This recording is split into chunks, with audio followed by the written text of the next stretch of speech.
ওই বাঘটা নবী মুস্তাফার সম্মুখে আসার পরে এমনকি নবীর দিকে লক্ষ্য করে কান্না করতেছিল। দয়ার নবী মুস্তাফার নিকট থেকে ওই বাঘটা চট করে উঠে বাবা জঙ্গলের দিকে রওনা হয়ে গেল। বাঘ আপন রাস্তা ধরে চলতে চলতে চলতে চলতে চলতে এমন জায়গাতে পৌঁছে গেল, সেই জায়গায় দেখা গেল কয়েকজন রাখাল মিস ছাগল চড়াতে ছিল। ওই রাখালদের কাছে বাঘ আপন চুপ করে দাঁড়িয়ে গেল। বাঘের দুই চোখ দিয়ে পানি পড়তেছিল। আল্লাহর নবী দয়ার মুস্তাফার দিকে লক্ষ্য করে বাঘ তার জবানি সমস্ত রাখালদেরকে বলতে লেগে গেল, ওরে ভালো, তোদের নসিব এত ভালো, কেননা আজকে বিশ্বের নবী তোমাদের নিকটে এসেছে। একবার নবী মুস্তাফার দ্বারে নবী মুস্তাফার নিকটে চলে যা, আর নবীর কাছে গিয়ে কলমাটা একবার পড়ে নে। কিন্তু বাঘের কথার আওয়াজটা যেমনি শুনতে পেয়ে গেল, সমস্ত রাখালিরা ওই সমাধি আপন বলতে লেগে গেল, ওরে বাঘ শুনো রে, তুমি হচ্ছ একটা জঙ্গলের পশু, তবে আমাদের ছাগলগুলাকে খাবার জন্য তুমি যুক্তি পরামর্শ করে জঙ্গল থেকে একা একা এসে আমাদেরকে এইভাবে আওয়াজ দিতেছ, তবে তোমার কথাটা বিশ্বাস করা যাবে না। এহানো বাঘ বাবা ওই জমিনের মধ্যে থাবা মেরে বসে গেল। বাঘের দুই চোখের পানি ঝরঝর করে ঝরে যায়। বাঘ দ্বিতীয়বারে বলে, ওরে রাখালেরা শুনে নাও, শুনে নাও, আমি জঙ্গলের পশু বাঘ হতে পারি, তবে আজকে তোমাদেরকে আমি মিথ্যা কথা বলে নাই রে।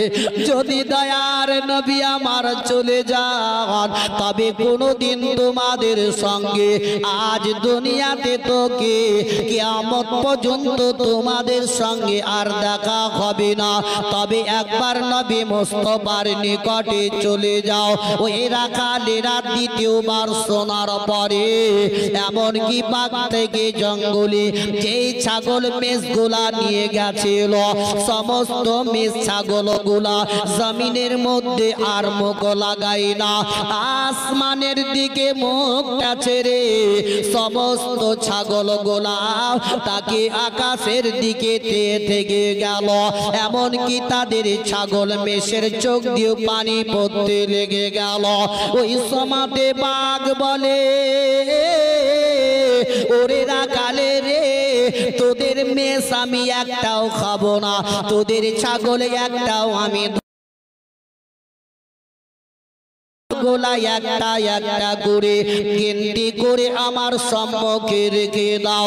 আমি তোমাদের ছাগল গোলাকে নিয়ে বসে থাকবো যতক্ষণ পর্যন্ত নবী মুস্তাফার নিকট থেকে না আসবে। জোরে বলুন। ওই জন্য বলেছিলাম ভাই, কোন জায়গায় কথা বলতে আমরা তো ওটাই জানি না ভাই, বলে দিতে হয়, শিক্ষা অর্জন করো। দেখুন বাঘ নবীকে চিনেছিল, নবীর দিকে লক্ষ্য করে বাঘ বলতেছে, ওরে রাখাল তোদের ছাগলগুলা রাখ, তোরা যতক্ষণ পর্যন্ত নবীর কাছ থেকে না আসবি ততক্ষণ পর্যন্ত আমি এই জায়গা থেকে কোথাও যাব না, তোরা আসবি তারপর আমি চলে যাব।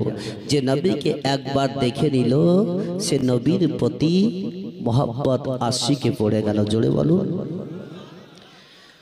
ওই রাখালদেরকে সমস্ত রাখালদেরকে আবার বাঘ বলল, ওরে রাখালেরা যা যা যা চলে যা, নবী হয়তো এতক্ষণ হয়তো চলে যেতে পারে, যদি নবী মুস্তাফা একবার চলে যান তবে তোদের সঙ্গে আর কোনো দিন দেখা হবে না, অতি তাড়াতাড়ি চলে যা। সমস্ত রাখালেরা ওই বাঘের কথাটা বিশ্বাস করে নিয়ে একটা একটা করে গিনতি করতে লেগে গেল। সমস্ত ছাগলগুলা বাঘের সম্মুখে দিয়ে দিল, কেননা রাখালেরা বিশ্বাস করেছিল ওই বাঘ যখন এই কথাটা প্রকাশ্য করে দিল, সমস্ত জানোয়ারগুলা জমিনের মধ্যে মুখ লাগায় না, আসমানের দিকে মুখটা ছেড়েছিল। ওই রাখালেরা সমস্ত ছাগলগুলাকে নিয়ে এমনকি বাঘের সম্মুখে করে দিল। সমস্ত ছাগলগুলা দাঁড়িয়ে গেল, বাঘ আপন বসে গেল। বিশ্বের নবীর দিকে লক্ষ্য করে বাঘের দুই চোখের পানি ঝরঝর করে ঝরে যায়। নবীর সঙ্গে আর হয়তো কোনোদিন দেখা হবে না, এই বলে বাঘ কান্না করতেছিল।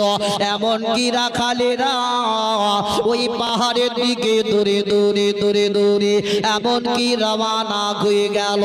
সমস্ত রাখালেরা গিয়ে বিশ্বের নবীর সম্মুখে দাঁড়িয়ে গেল।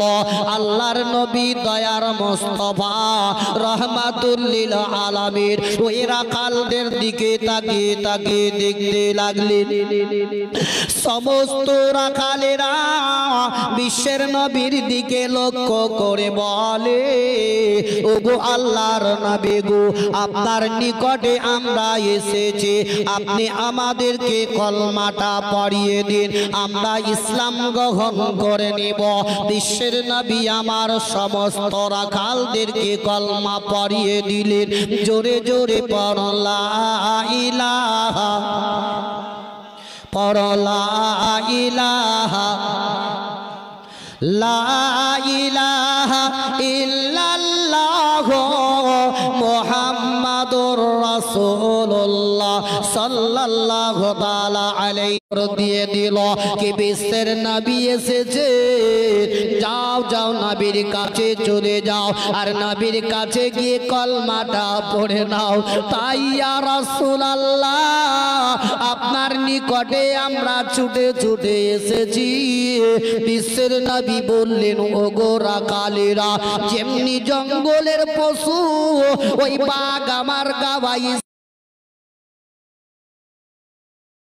খালি হাতে না ফিরিয়ে একটা ছাগল ছানা বাচ্চা তুলে দিবে, যাতে তারা বিতরণ করে খেয়ে নেয়।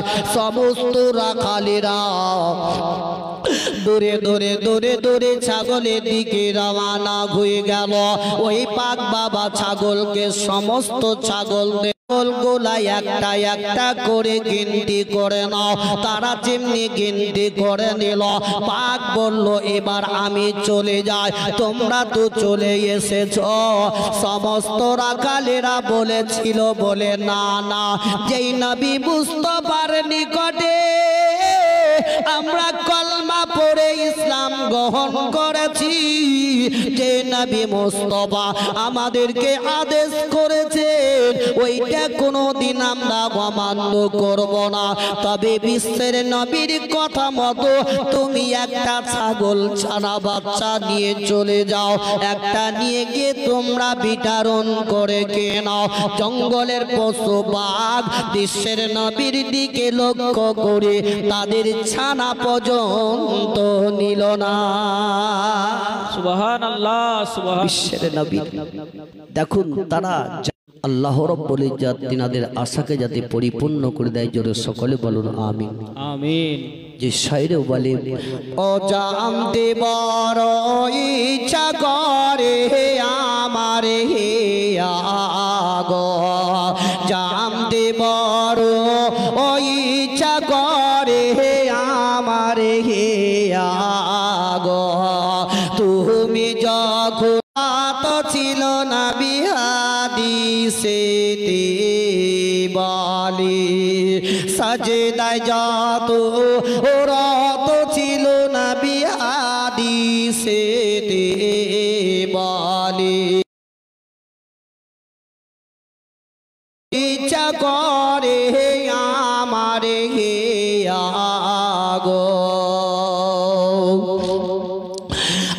আরাম করছো ও নবী তুমি সোনার মদিনায়, আরাম করছো নবী তুমি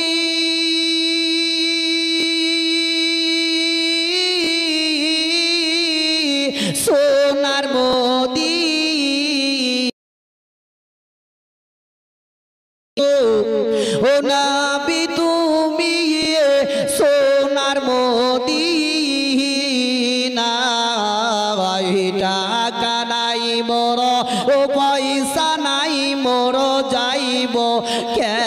কেমন করি টাকা নাই বুড়ো পয়সা নাই মোর যাইব কেমন করি জাম দেবর ওই ইচ্ছা করে আমার হিয়া গো যাও গুহাজে হজি করিতে একটি কথা শোন যাও গুহাজি হজি করিতে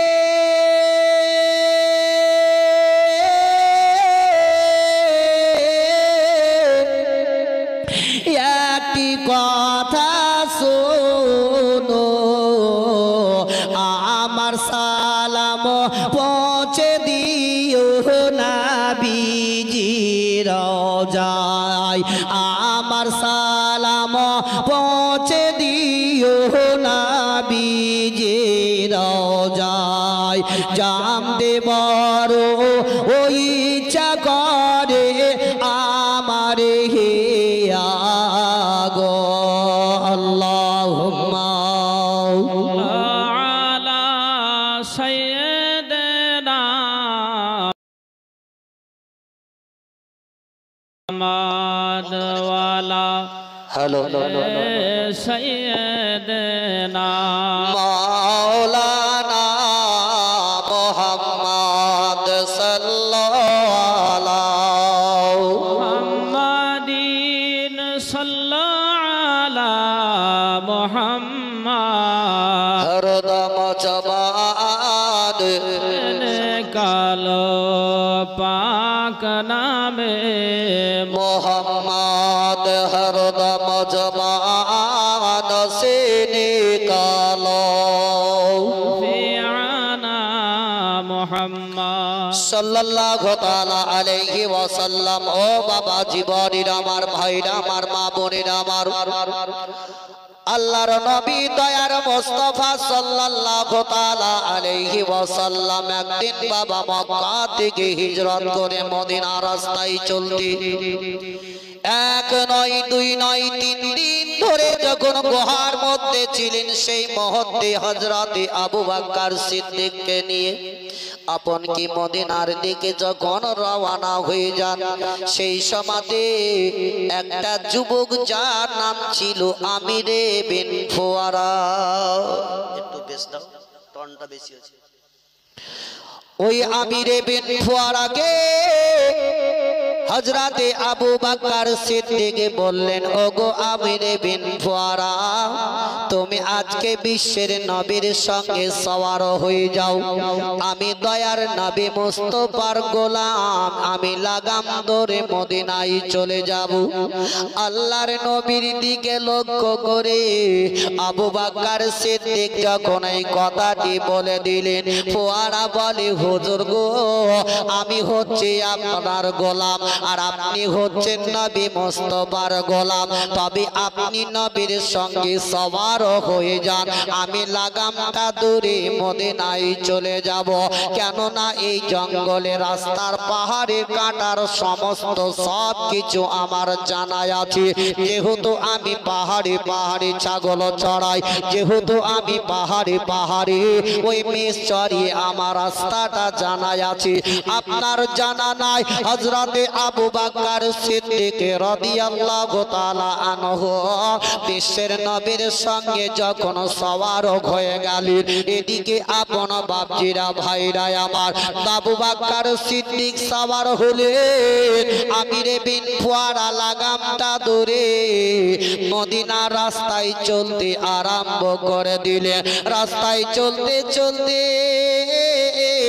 ফুয়ারার পা দুখানা কেটে কেটে তুলার মতো হয়ে গেল হযরতে আমি আবু বকর সিদ্দিক নবী মুস্তাফার সঙ্গে সওয়ার হয়ে আছে এমন সময়তে নবী মুস্তাফা আমার বললেন ওগো ফুয়ারা একটু দাঁড়িয়ে যাও এই জায়গাতে আমরা নামাজটা আদায় করে নি তারপরে আমরা মদিনার দিকে চলে যাব তবে মদিনার একটা নয় দুইটা নয় মদিনার সমস্ত লোকেরা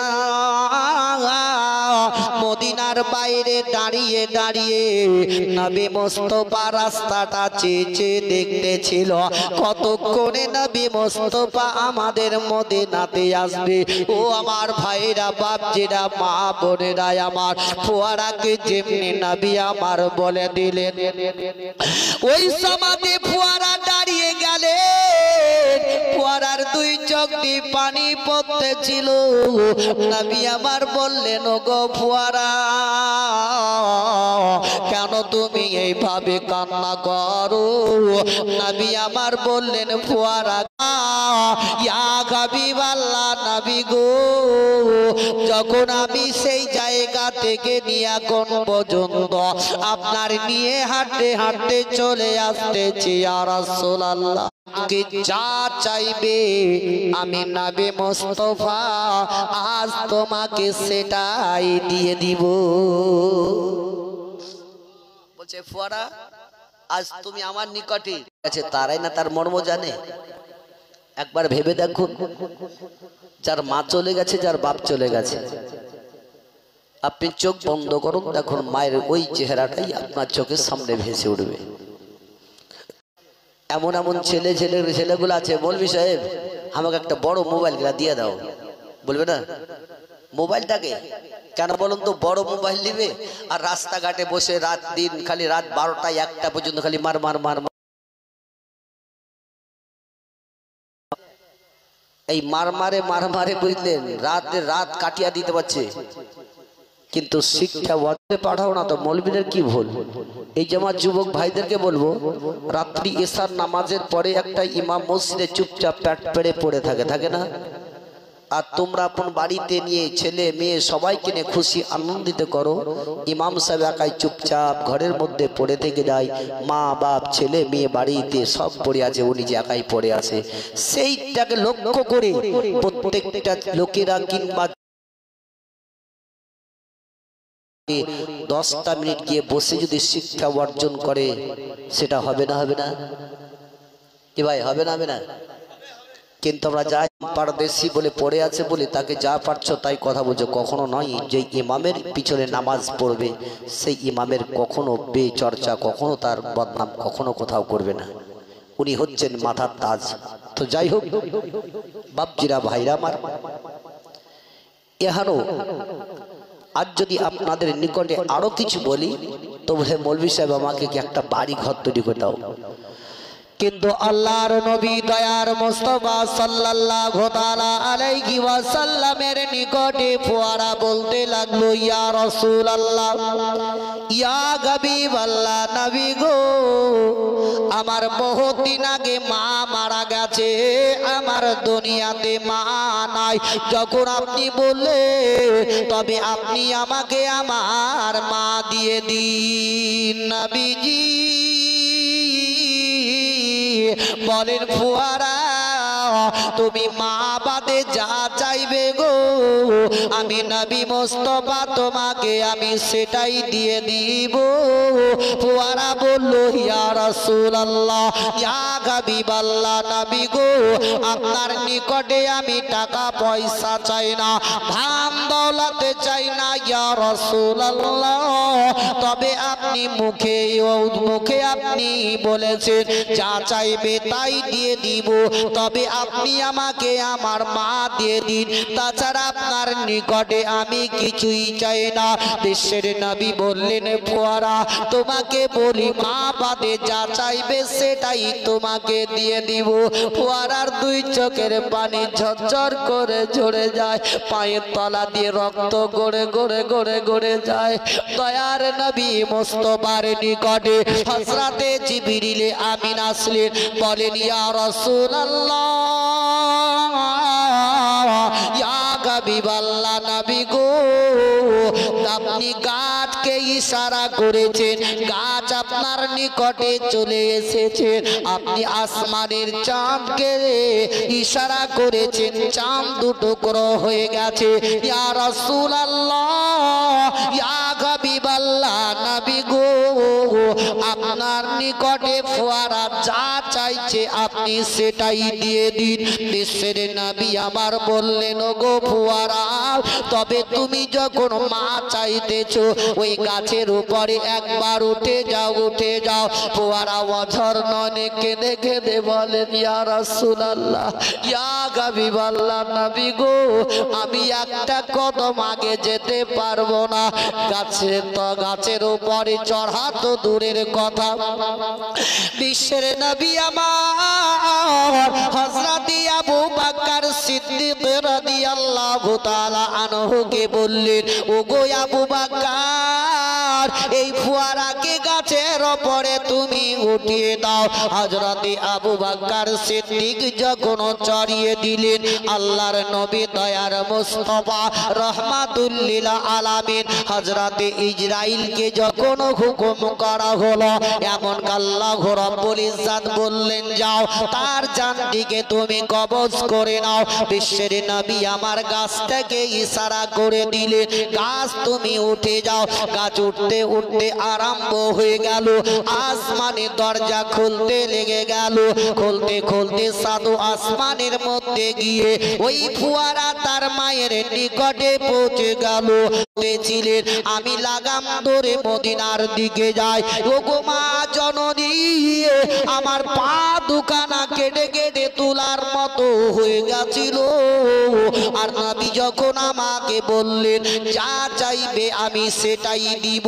তো মদিনার লোকেরা বিশ্বের নবীকে দেখে সকলে নবীকে চারি পাকে পাকে ঘেরাও করে নিল। আর নবী আমার উটের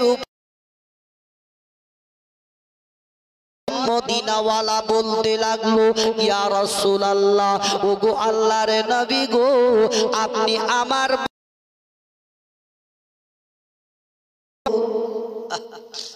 একজন ব্যক্তি বলতেছে, ওগো আল্লাহর নবী আপনি আমার বাড়িতে আগে চলুন। আল্লাহ আপনি আমার বাড়িতে আগে চলুন। যেই নবীকে যে দেখলো নবীর প্রতি মহব্বত ভালোবাসা হয়ে গেল। যেই শায়রে আপন বলে, আমরা নবীর পাগল দিওয়ানা রে সোনার মদিনা, আমরা নবীর পাগল দিওয়ানা, আমরা নবীর পাগল দিওয়ানা রে সোনার মদিনা, আমরা নবীর পাগল দিওয়ানা। মক্কা হতে মদিনা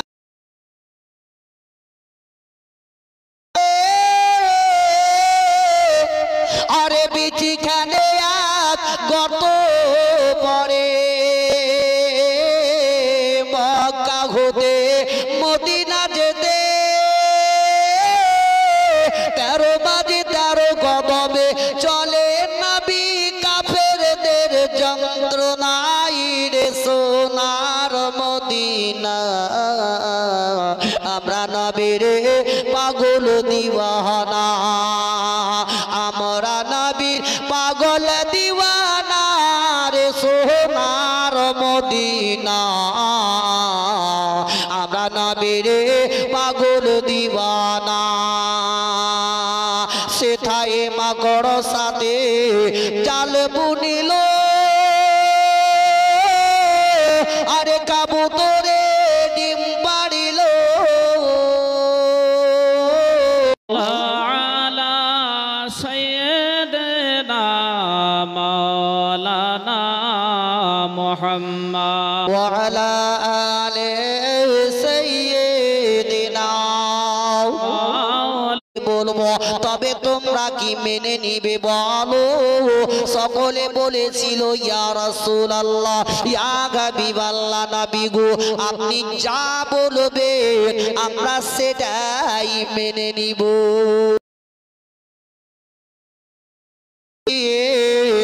বলেছিলেন দেখো দেখো তুমি যার বাড়িতে আগে প্রবেশ করবে আমি নবী মুস্তাফা আমি সেই বাড়িতে আগে আগে পৌঁছে যাব। দয়ার নবী মুস্তাফা যেমনি ছেড়ে দিলেন ওর প্রত্যেকটা মধ্যে ওটা কাউরির বাড়িতে বসলো না, কাউরির বাড়ির ভেতরেও গেল না। ওই মোটকানা বাবা টুক টুক টুক টুক টুক টুক টুক টুক করে এক ওট বলো আমি তোমাকে পাঠিয়ে দিয়েছিলাম তুমি যার বাড়িতে আগে প্রবেশ করবে গো আমি নবী মুস্তাফা আমিও সেই বাড়িতেই আগে পৌঁছে যাব গো। আমি এই ফাঁকা জায়গাতে বসে গেছি দয়ার নবী মুস্তাফা আমার রহমাতুল লিল আলামিন মদিনার লোকদেরকে বলেছিলেন একটু দেখে দাও ওই বাচ্চা দুটোকে। যখনই ডাক দেওয়া হয়ে গেল বাচ্চা দুটো কাঁদতে কাঁদতে কাঁদতে বিশ্বের নবীর সম্মুখে হাজির হয়ে গেল। বললো ইয়া রাসূলুল্লাহ ইয়া হাবিবাল্লাহ নবী গো এই জায়গাটা হলো বর্তমানে আমরাই মালিক আমাদের দুনিয়াতে বাপ নাই মা নাই ছোট ছোট রেখে বাচ্চা দুটো বলল ইয়া রাসূলুল্লাহ এই জায়গাটা ক্রয় করার পরে আপনি কি করবেন বলুন না কেন। বিশ্বের নবী বললেন এই জায়গাটা ক্রয় করার পরে আমি এই জায়গাতে একটি মসজিদ তৈরি করব। বাচ্চা দুটো কেঁদে কেঁদে কেঁদে কেঁদে বলে ইয়া রাসূলুল্লাহ ইয়া হাবিবাল্লাহ নবী গো ইয়া রাসূলুল্লাহ ইয়া হাবিবাল্লাহ নবী গো তবে এই জায়গাটা হচ্ছে আমাদের আমরা এই জায়গার মালিক ইয়া রাসূলুল্লাহ তবে আপনি যখন মসজিদ তৈরি করব বলতে চাইছেন তবে এই জায়গাটার দাম আমরা নিব না আপনি এই জায়গাতে মসজিদ তৈরি করুন কেননা এই জায়গায় যদি মসজিদ তৈরি করেন তবে এই মসজিদটা যতদিন ধরে আবাদ থাকবে ততদিন ধরে আমার মা এবং বাপ ওই নেকি পেতেই থাকবে। বলছে আপনি এখানে মসজিদ তৈরি করুন এই মসজিদ যতদিন ধরে আবাদ থাকবে ততদিন ধরে আমার মা এবং বাপ নেকি পেতেই থাকবে। তাই ভাই আমার বাপজি মা বোনের আবার আল্লাহর ঘরের দিকে লক্ষ্য করে কেউ একজন আছেন 1000 টাকা দেওয়ার মতো দেখে ছট করে একটু হাত ছেড়ে বলো নিখেন আজকে যদি দিতে হয় তা নয় কালকেও দিতে পারেন দুদিন পর দিতে পারেন। একজন ভাই আল্লাহর ঘর মসজিদ এহারো যতদিন ধরে মসজিদ আবাদ থাকবে খোদার কসম আপনি আপনার খানদান 500 কোন মা দরদি জননী যতটি মা মারা আছে সবাই লক্ষ্মীর ভান্ডারে টাকা পান মাসে 1000 টাকা। তবে একটা মাসের মাসে 500 টাকা আমার মা চাইবো কোন মা বাপ মরে আছে শ্বশুর শাশুড়ি মরে আছে তাদের দিকে লক্ষ্য করে দরদি মা মেয়েদের দিল খুব নরম তাদের হাত আল্লাহ খুব বড় বড় দিয়েছে। তবে আপনাদের জায়গাতে দেখবো মায়েরা বেশি বেশি দান করে না কে করেছিল এটা মাহিরা খাদুর 500 টাকা সুবহানাল্লাহ আল্লাহ তার দানকে যাতে কবুল করে নেয় জোরে সকলে বলুন আমিন। তবে কমিটি ছেলেদেরকে বলবো মায়েরা হয়তো সমস্ত সব মায়েরা টাকা নিয়ে আসতে পারেনি তবে আপনারা খাতা কলম ভিতরে নিয়ে চলে যান যে যা বলবেন আপনার নামটা লিখে নেবেন পরে আপনাদের মাইক ডিক্লা দেওয়া হবে। মা দরদি জননী আমার মাত্র 500 টাকা মাসের লক্ষ্মী ভান্ডার থেকে 500 শ্বশুর শাশুড়ি ছেলে মেয়ে মা বাপ যারা মরে আছে এই আল্লাহর ঘর মসজিদের দিকে এই মসজিদ পৃথিবীতে আল্লাহ যদি রেখেছে একমাত্র জান্নাত জোরে বলুন পৃথিবীতে জান্নাত যদি রেখেছে কি মসজিদ। কেউ যদি একটা ইট দিয়ে সাজিয়ে রাখে মসজিদটাকে ওই ইটে আল্লাহ রাব্বুল ইজ্জাতের দরবারে বলবে আল্লাহ তুমি যতক্ষণ পর্যন্ত ওই ব্যক্তিকে জান্নাতে না দিবে আমি মসজিদ ধ্বংস হব না জোরে বলো। তবে ভাই আমি বলেছি মাত্র 1000 টাকা বেশি নয় খুব বেশি করে নয়। নুরউদ্দিন নয়রুদ্দিন শেখ নামে তার ছেলে। দেখি একটা ভাই তার মার নামে, যে মায়ের স্তনের দুধ খেয়ে বড় হয়েছেন, যে মা পৃথিবী দুনিয়া থেকে বিদায় নিয়েছেন, সে মায়ের দিকে লক্ষ্য করে মাত্র 2 বস্তা সিমেন্ট। কেউ আছে একটু হাতে, কি নাম বলেন, কয় বস্তা বললেন? আমার ছেড়ে গেল জনমেলা গিয়া হায়ার কারে ডাকিব, কে গায় হাই রে কি দেতা পাইয়া মাই একবারে নাম খুলিয়া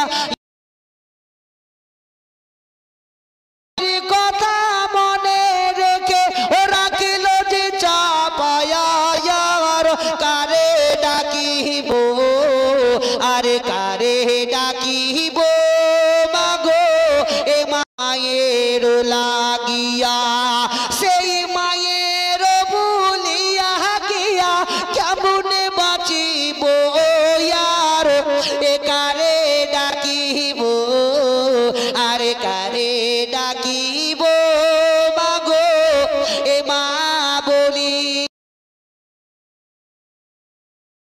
রে গেল জনমেলা গিয়া যার কারে ডাকিব। আনারুল ইসলাম 600 টাকা, সাকিব 100 টাকা, সুবহানাল্লাহ। রোকিয়া 200 টাকা। আল্লাহ রাব্বুল ইজ্জত ওনাদের দানকে যাতে কবুল করে নেয়, যদি সকলে বলো আমিন। তবে বাপজিরা ভাইরা আমার, আমজাদ মিস্ত্রি মারা গেছে, ওনার একজন 40 টাকা দান দিবেন, আমার ভাই সাহেবের হাতে দিবেন। আমি বক্তব্য যখন বন্ধ করব তখন প্রত্যেকের নাম বলে দেব, ছটপট দিবেন এনার হাতে। তবে আমার কথার দিকে ধ্যানটা দিবেন।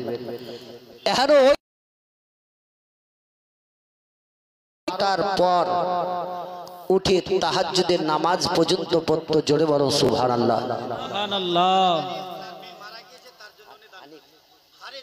হারে যা মসজিদ মাদ্রাসায় ফকির ফাকরা মৌলবি কাউকে দান খায়রাত করেনি, এত কৃপণ ছিল।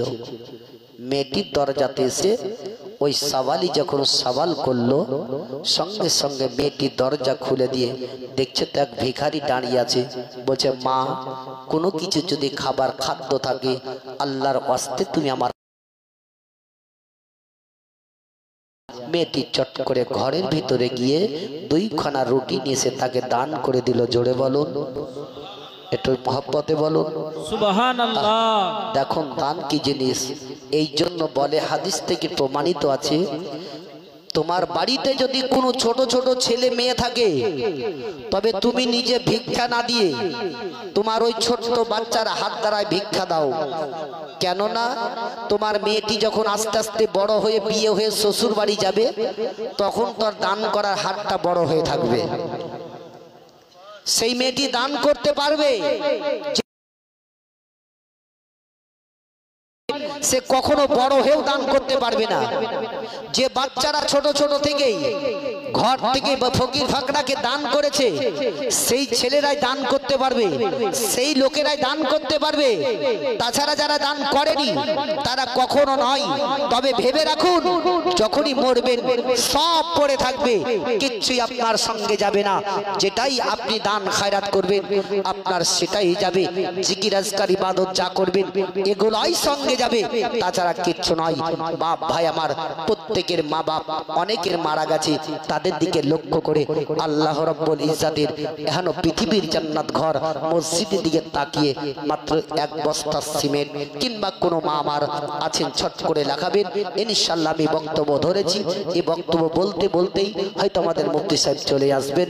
ইনশাআল্লাহ ওনার মুখ থেকেও শুনতে পাবেন। বলেন তসলিমা মুসলিমা বাবা, সুবহানাল্লাহ, নারে তাকবীর, নারে তাকবীর, নারে রিসালাত। মুসলিমা বাবা 2 বস্তা সিমেন্টের দাতা, সুবহানাল্লাহ, ওনার দানকে কবুল করে নি আল্লাহ। এখনো ওই মেয়েটি যখন দান করলো, সেই সওয়ালি আপন ছট করে আল্লাহর দরবারে হাত তুলে দোয়া করতে লেগে গেল। বলে আল্লাহ গো, ও গো পাক পারওয়ারদিগারে আলাম, ওই মেয়েটি আমাকে 2টি রুটি দান করেছে। আল্লাহ গো, এখনো এই মেয়েটি যদি কোনোদিন বিপদের মধ্যে পড়ে যায়, তবে দানের ওয়াসিলাতে আল্লাহ তাকে তুমি রক্ষা করিও। এখনো দোয়া খায়ের করে সওয়ালি আপন চলে গেল।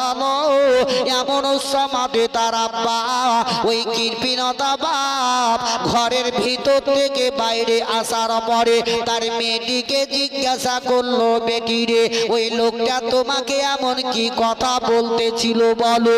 ওই মেয়েটি বলল, ওগো আব্বা জান, আমার নিকটে একটা সওয়ালি এসেছিল। ওই ভিখারিটা একদিন নয়, 2 দিন নয়, কয়েকদিন ধরে অনাহারে ছিল। তাই আমার নিকটে যখন খাবার খাদ্য চাইল গো, তবে আব্বা গো, তুমি আমাকে 2টা রুটি খাবার জন্য দিয়েছিলে। ওই 2টা রুটি আমি নিজে না খেয়ে আমি ওই সওয়ালিকে দান করে দিয়েছি। ওই কৃপণতা বাপ আর কোনো কথা বললো না, ঘরের ভিতরে চলে গেল গো বাবা। ও আমার মা জননীরাই আমার, তার আব্বা ভিতরে গিয়ে একটা হিসাবের করে তার বলল, বেটি রে, তবে হাতটা একটু বের করো। যেমনি হাত বের করে দিল, সঙ্গে সঙ্গে এমন কি একটা কোপ মেরে দিল, হাতখানা 2 টুকরো হয়ে জমিনের মধ্যে পড়ে গেল। মেয়েটি কাঁদতে লেগে গেল। মেয়েটি 2 চোখের পানি ঝরঝর করে চড়ে যায়। ওই মেয়েটি বলে, আল্লাহ গো, এটাই কি তুমি আমার ভাগ্যে লিখেছিলে গো আল্লাহ? দানের ওয়াসিলা দে, দান করার অতি ফলে আব্বাই আমার হাতটা কেটে নিল। ও গো আল্লাহ গো, এটাই তুমি আমার ভাগ্যে নসিবে দিয়েছিলে। ওই মেয়েটি বলে, ও গো আল্লাহ, ও গো পাক পারওয়ারদিগারে আলাম, তবে আমি এই বাড়িতে আর বসবাস করব না। আমার চোখ দুটো যেদিকে যাবে এবার সেদিকে আমি রওনা হয়ে যাব। এই কথাবার্তা বলে মেয়েটি একটি চাদরে ওই হাতখানাকে ঢেকে দিয়ে রাস্তা ধরে চলতে আরম্ভ করে দিল। মেয়েটি রাস্তা ধরে টুকটুক টুকটুক করে চলে যায়। বহু দূর যাওয়ার পর একটি গাছের তলাতে মেয়েটি বসে গেল। অঝন্যনে কাঁদে আর আল্লাহকে বলে, আল্লাহ, এটাই তুমি ভাগ্যে নসিবে দিয়েছিলে, কে ভিখারিকে রুটি দান করার অতি ফলে আমার আব্বা হাতটা কেটে নিল। এই বলে কান্না করে। কিন্তু মেয়েটির চেহারা আল্লাহ খুব সুন্দর চেহারা দিয়েছিল। ওই রাস্তা দিয়ে একটা লোক আপন চুপ করে দাঁড়িয়ে গেল। লোকটা বলছে, মা, তুমি এইভাবে গাছের তলায় একাই একাই বসে বসে কাঁদো কেন? যেহেতু আশপাশের দিকে তো কোনো লোক দেখতে পাই না, এমন কি হয়েছে তোমার বলো? ওই সমাধে ওই মেয়েটি বাবা কোনো কথাবার্তা বলল না। দ্বিতীয়বারে জিজ্ঞাসা করলো, তবু আপন মেয়েটি বলল না। তৃতীয়বারে ওই লোকটা বলল, তবে একটি কথা আমি তোমাকে বলবো, বলো। জামালউদ্দিন সুবহানাল্লাহ 2000 টাকার দাতা। আল্লাহ তার দানকে যাতে কবুল করে নেয়, জোরে সকলে বলো আমিন। ওই সমাধি আপন বাপজিরাই আমার, ওই লোকটা মেয়েটিকে দেখে বলল, তোমার কি বিবাহ হয়েছে বলো? মেয়েটি আপন বলল, না না, আমার বিয়ে হয়নি। লোকটা বলল, যদি তোমার বিয়ে না হয়েছে তবে তুমি আমার সঙ্গে আমার বাড়ি যাবে কি বলো? মেয়েটি যেতে রাজি হয়ে গেল। মেয়েটি আপন বাবা তার সঙ্গে চলতে লাগলো। লোকটা আগে আগে চলে, মেয়েটি পিছনে পিছনে চলে যায়। মেয়েটি তবু বলে নাই আমার হাত কাটা রয়েছে। বছর নয়নে কান্না করতেছিল। কাঁদতে কাঁদতে কাঁদতে তার বাড়ি পর্যন্ত পৌঁছে গেল। ও আমার ভাইরা, বাপজিরা, মা বোনেরাই আমার, ওই মেয়েটিকে বাড়ি নিয়ে যাওয়ার পরে বসতে দেওয়া হলো, কিন্তু লোকটার মনে ইরাদা ছিল, তার একটা পুত্র সন্তান ছিল, সেটা মনে মনে ইরাদা করেছিল বলে, আল্লাহ গো, যদি কোনো সুন্দর একটি মেয়ে দেখতে পাই, ওই মেয়েটির সঙ্গে আমার ছেলের বিবাহ দিব, তবে আমি এক পয়সাও তার কাছ থেকে পণ নিব না। ইরাদা করে নিয়েছিল। মিঠুন 2 বস্তা সিমেন্টের দাদা, সুবহানাল্লাহ। আল্লাহ তার দানকে যাতে কবুল করে নেয়, জোরে সকলে বলো আমিন। মেয়ে ওই লোকটার ইরাদা ছিল, যদি কোনো সুন্দর মেয়ে পাই আমি তার সঙ্গে আমার ছেলের বিবাহ দিব, তবে ওই ছেলের তার ছেলের সঙ্গে ওই মেয়েটির বিবাহ দেওয়া হলো। জোরে বলো সুবহানাল্লাহ। আজকালকার বুঝলেন, মেয়ে বলেন আর ছেলে বলেন, দেখা দেখি হয় না, হয় না, হচ্ছে না, হয় না, হয়। আগে দেখতো বাপ মা দেখতে যেত, লোক নিয়ে যেত, চল বহু দেখি আসি, কালো না ধলো দেখি। আর এখন ছেলে আর মেয়ে ওরাই আগে দেখা দেখি করছে, ও ধলো না কালো আগে দেখবো। কি বর্তমান এখন পাল্টে গেছে। যদি কোনো ফর্সা মেয়েকে যদি কোনো স্বামী কালো পাই, দেখবেন আর মনটা কেমন লাগে, ভালো লাগবে। আজকাল যা দেখা যাচ্ছে বুঝলেন, একটা ফর্সা মেয়ে যদি একটা একটু সম্বরণ মহিলা একটা স্বামী যদি পাই বুঝলেন, তো কারি বাড়ি বিহা যদি খেতে যায়, তো স্বামীটাকে একটু আড়ালা আড়ালা করবে, চলবে, ওকে পিছে পিছে রাখবে। কেন বলুন তো? অন্যান্য মেয়েরা যদি বলে তো স্বামীটা কেমন দেখি, দেখাবে কালো, তখন মুখ টাড়বে কালো, যদি এই কথাটা শুনতে না পাই। আরে তোমার কালো হোক আর ধলোই হোক, টাকলা হোক আর কানা হোক, তবু তোমার স্বামী, এটাই ভেবে রাখবে। কালো বলি অহংকার করো না। যেমন এক মোড়লের বুঝলেন একটা ছেলে ছিল, একবার খুব কালো, বিশাল কালো, আর টাকা পয়সা আল্লাহ খুব ধান দৌলত দিয়েছে বুঝলেন। আর ওই ছেলেটা খুব ময়লার, একটাই বাপে ছেলে, একটাই ছেলে, আর দ্বিতীয় কেউ নাই, কি সংসারের জমি জায়গা টাকা পয়সা খাবে বুঝলেন। তো এই ছেলেটা ইরাদা করেছিল, যদি আমি বিয়া করি তো একটা ফর্সা মেয়ে দেখেই বিয়া করব। আচ্ছা, ওই কালোকে দেখে ফর্সালা মেয়ে বিয়া করবে? এখন আর কেউ করবে না। বহু দেখে দেখে দেখে দেখে বহু হয়রান হয়ে গেল, কেউ বিয়ে করতে রাজি হয় না।